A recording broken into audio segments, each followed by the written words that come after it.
નમસ્કાર મિત્રો.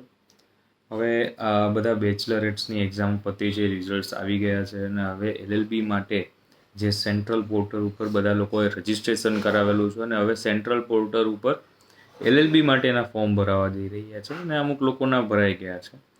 તો હવે એલએલબી માટે એડમિશન લેતી વખતે આપે એટલું ધ્યાન રાખવાનું છે કે તમારી જે કોલેજ છે એ બાર કાઉન્સિલ ઓફ ઇન્ડિયા દ્વારા અફિલિએટેડ કે અપ્રૂવડ કોલેજ છે કે નહીં એ તમારે ચેક કરવું પડશે. એના માટે સિમ્પલી તમારે કંઈ જ નથી કરવાનું. बार काउंसिल ऑफ यहाँ पे आप पहले हमें गूगल में जाना है. गूगल में આપણે જઈશું. ગૂગલમાં જઈ અને પછી બાર કાઉન્સિલ ઓફ ઇન્ડિયા ટાઈપ કરીશું અને બાર કાઉન્સિલ ઓફ ઇન્ડિયા જેવી વેબસાઇટ ઓપન થાય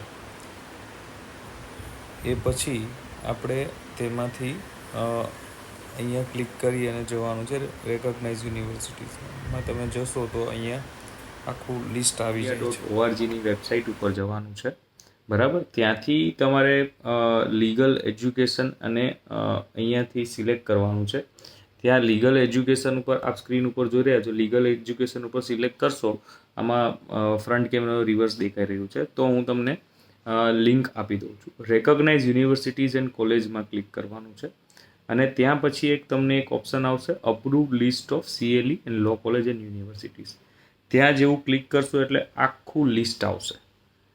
આખું લિસ્ટ જે કોલેજ તમે સિલેક્ટ કરી રહ્યા છો કે જે કોલેજમાં તમે સેલ્ફ ફાઇનાન્સ છે કે ગવર્મેન્ટ કોલેજ છે, જે કોલેજમાં તમે એડમિશન લેવા જઈ રહ્યા છો એ college bar council of India દ્વારા અપ્રૂવડ કોલેજ છે કે નહીં એ ચેક કરવાની જવાબદારી તમારી છે. અને જો ચેક કર્યા વગર તમે એડમિશન લેશો તો એલએલબીના 3 વર્ષ પૂરા થયા પછી તમને બાર કાઉન્સિલ ઓફ ગુજરાત તમને સનદ આપશે કે નહીં અને બાર કાઉન્સિલ ઓફ ઇન્ડિયા AIBની એક્ઝામમાં તમને બેસવા દેશે કે નહીં એ પ્રશ્ન ઉપસ્થિત થશે. તો આનું એક ખાસ કરીને ધ્યાન રાખજો. નમસ્કાર. Do subscribe and like and share this video.